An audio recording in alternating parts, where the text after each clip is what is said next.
Dixie Chicks, Mason Dixie line.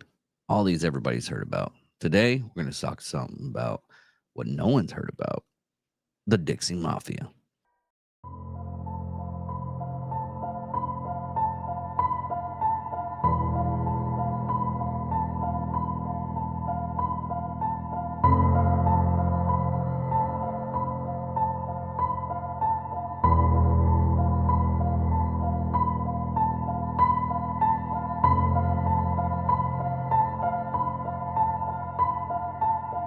Ladies and gentlemen of all ages, boys and girls, thank you for tuning in to yet another episode of Angry Meat Production. We appreciate you coming in and letting us be a part of your lives week in and week out. We hope to do our best to present you with something that your eardrums delight in. Whether you're looking at us on YouTube or Rumble, or listening to us on Spotify, Google, or Anchor, or any of the other podcast services that we are currently on or trying to get on. We thank you. And if you don't mind, at the end of every episode, stop by, leave us a comment, leave us a like. If it asks for 5 stars, we'll take 5 stars, even if you don't like us. 5 stars are what it's all about. With that being said, we hope you enjoy our attempt to make our advocation our vocation. Ladies and gentlemen, let the games begin. Welcome, Angry Faithful. Hello, everybody. Yeah. We're gonna get into the Dixie Mafia. I heard vaguely of this. It was part of the thing of JFK assassination, and so I figured I'd give it a go on the Dixie Mafia. So I guess let's begin. See here. Dixie Mafia is an American criminal organization composed mainly of white Southerners and based in the um, Biloxi, Mississippi, or operating primarily throughout the southern United States. Since the last, at least 1960s, this group active include movements of stolen merchandise, illegal alcohol, and illegal drugs. Now let's begin. Beginning in the 1960s, the Dixie Mafia began working as a loosely knit group of traveling criminals performing regular burglaries, robberies, and theft. The gang did not function with set chain of command, but was led by whoever had the most money. I could see that. Despite the informational structure, the Dixie Mafia had one rule that members were expected to obey: thou shalt not snitch to the cops. I can understand the reason why. Unlike members of the American Mafia, the members of the Dixie Mafia were not connected by family, country, or origin. They were loosely connected individuals of many nationalities with the common goal to make money and wield control over illegal money-making operations by any means, including influence peddling, robbery of public officials, and murder.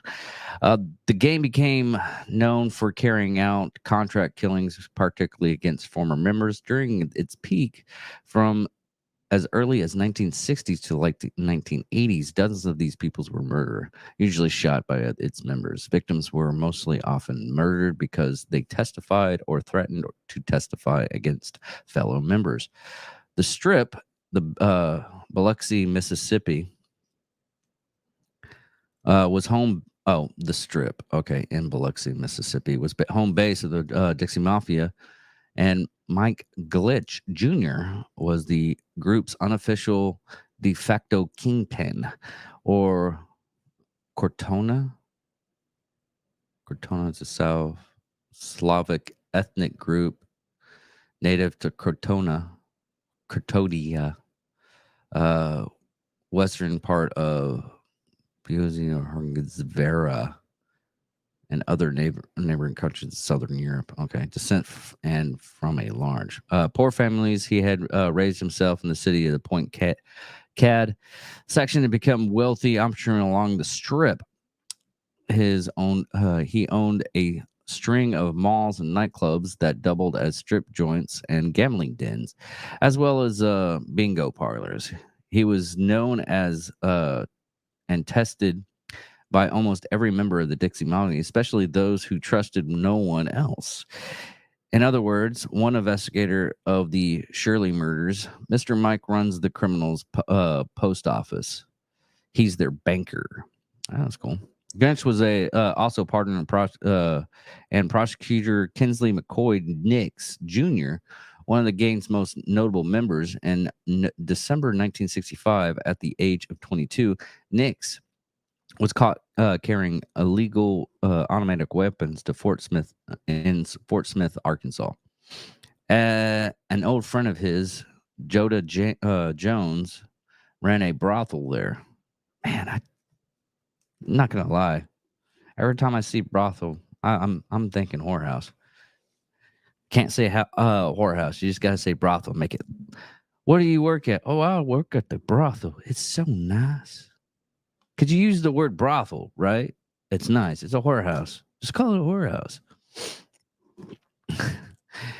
And Nix became involved with Jones' adolescent daughter, Sierra LeRae. That's a weird name. In later years, she played a key role in his operations, including direct ties to the murder of Vince and Margaret Sherry. Edward Holmes, Humes, not Holmes, in 1994, book Mississippi Mud, chronicling their murderers and the subsequent investigation of Glintz, Nix, Bob Fatton, and others who were involved in their loosely and active murders. With the aid of his father's connections and neighboring Oklahoma, Nix beat the weapons charge in Fort Smith and moved on to other crimes. He was suspected of the gangland-style murders of gambler named Henry Bennett, who was about to turn state evidence against several Dixie Mafia members. Although Nix's involvement in Bennett's murder was never proven, this incident is particularly a string of killings that left 25 people dead in 6 states over the next 4 years. Sweet baby Jesus, that's a lot of killings. I bet Nix killed 25 people. Could be. Nix was a suspect in the attempted assassination of McHenry County, Tennessee Sheriff Buford Pusher, and the members of the Pusher's and the murder of Pusher's wife. Nix was convicted of the murders wealthy New Orleans grocery owner Frank Carso. I wonder if it's Costco. Man. At the time of the murders, Nix was believed to be employed by Darrell Ward of Clarksville, Texas. Ward was a noted associate of Chicago mob boss Sam Gininci. Yeah, Sam Gininci, and was and is thought to have controlled organized crime and bootlegging throughout Texas, Louisiana, Arkansas, Mississippi. The Dixie Mafia was strongly connected to state line mob and leader Carl Douglas White. The Dixie Mafia's origins were in the Appalachian states, which were regularly dating back to Whiskey Rebellion and the secession movement resolution. Briefly in the state of Franklin, eastern Tennessee, this view of federal government is oppressed and the criminal enterprise against it is justified spread from its place of origins to wealthier regions where the Dixie Mafia operations primarily in Texas, Louisiana, Arkansas, Georgia, Mississippi, Alabama, particularly in the sounds of sites of Birmingham, Baton Rouge, Hannesburg, Cortha, Dallas, and Atlanta. Some of these groups' criminal activities were more obscure parts of their major areas of operation, making the group and their activities harder to pinpoint. The Dixie Mafia committed most of their crimes in areas that lacked strong correlation law enforcement, particularly in small communities throughout South, such as Enemy, Arkansas. In doing so, murders and intimidation and other criminal activities could take place with less risk of local law enforcement being able to directly link the crimes to the organization. Small towns and county law enforcement agencies, especially in poor sections of the South, up to the 1990s, were usually inadequate equipped and rarely had officers with extensive experience in the investigation of homicides and organized crimes, which we found out like 2 years ago. I think it was 2 years ago. But it was 2 years ago. There was a serial killer, and it was in Illinois, and they didn't have like criminal investigation or anything, or uh,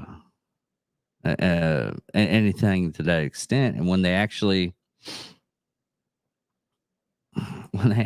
did the investigation, just watched the news article. I can't remember exactly where it was. It's just it just goes to show how many small towns don't really have like really good detective work going on. Uh, but they ended up finding the guy that killed the kids. The members of the Dixie Mafia usually create small, seemingly legit business such as buying and selling junk or antiquities. These businesses provide fronts in the operation to buy and sell stolen items provided by others within the network. The businesses usually operate until they arouse suspicion, and then they move to another location, kind of like a circus of crime. You know, circuses move place to place to place. I've had never mind. Many members of the Dixie Mafia were formed in the state and federal prisoners. Members of it were usually recruited while they're in prison. A history of violence behavior was generally a precursor to becoming a member. According to the article, a Las Vegas Review Journal, the gangs was well known for its violence and collecting debt owed to gambling houses and strip clubs. The term Dixie Mafia and Southern Mafia has been used inchargeably. Documents used the two terms that exist as early as 1993 when Scarfone, and that's how it's pronounced, Scarfone, wrote about the Dixie Mafia and the Southern Mafia working together with the Italian Mafia in the South. His accounts with the good old boy Southern Mafia in part 3 and 4 of an article described as a group insidious nature. Whether or not all journalistic or literal references to the Dixie Mafia and the Southern Mafia refer to the same group of the individuals is unclear. Therefore, these terms have become general reference for illegal enterprises in the South states that, for cultural reasons, can expect a certain amount of support, both attended and unattended, from local population. I guess that's just the whole uh best thing. I mean, if you have a mafia or now it's more or less gangs. I think they just switched everything to just the gangs. Mafia stuff is just mafia stuff. Because I read in one part the reason why they don't like to be called mafia people or mafia mob stuff is because of the basic fact is if you keep it hidden, it stays hidden. The Dixie Mafia developed a huge presence in the local law enforcement system. The Federal Bureau of Investigation, the FBI, reported on this inflation. It was out of control, said retired Special Agent Keith Bell, referring to the level of corruption in Biloxi and Harrison County. So much so that in 1983, federal authorities would designate the entire Harrison County Sheriff's Office as a criminal enterprises. The Dixie Mafia sheriff and officer loyal to them were doing anything and everything illegal down there. For money, they would release prisoners from the county jail, safeguard drug shipments, and hide fugitives. Anything you could think of, they were involved in. In some locations, the infiltration was so bad that the corrupt local sheriffs and deputies regularly extorted local businesses, aided prostitution, and in some cases murdered their political opponents in cold blood. The Dixie Mafia did an exponential job of infiltrating law enforcement, taking over positions that would have naturally opposed their operations, making an exorbitant amount of money. Now, speaking of that, there have been references of when I was working as a correctional officer, that there was Dixie Mafia down south that were basically running the prison, and it was to the point to where one of the guys uh found a cell phone, and they just handed the cell phone back to the inmate, which it it baffled me. I mean, it happens, and was like a high ranking official in the not the mafia, but the correctional team. I think he was like a lieutenant or something like that. But there has just before Kennedy's assassination in 1922, and November 22nd, 1963, Jack Ruffy made a connection to Tafayette, another mob leader, Carlos Marcelino. Now, there's actually, let's get this in here.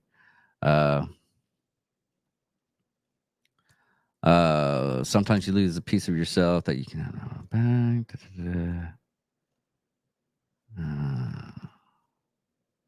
Yeah, this is another Dixie Mafia thing. This nightmare was upon America. Okay, 1960s. Okay, it's a puff piece, I guess. He's writing. Okay. Dope smuggling skills were finally tuned at the aid of the fixed wing aircraft under cover of 4,500 takeoff, landing each day at the Army Air Base, extending to 150 miles in any direction: South Alabama, Northwest Florida, and Southwest Georgia. Geography. The area was not quite a gas tank area from Columbia and other hot spots, and I guess that's okay. In 1966, along came Army Captain. Oh, okay, they were just using the military to drop off their stuff. Anyways, now there've been sorry for that. I'm probably gonna have to cut that out. There had been Sicilians that were Dixie Mafia in Louisiana, because that's where they stopped at, and that's where they any place that you have ports and whatnot, you'll have it to where you'll have like organized crime big time, because shipping and whatnot. But anyways, this one's kind of a short and sweet and kind of random. My day's totally messed up. Going from South Dakota to Texas, back and forth. My mind is messed up. But I will have a better episode next week. I promise I'll have everything done. But anyways, thank you all for listening. Thank you all for watching. Goodbye.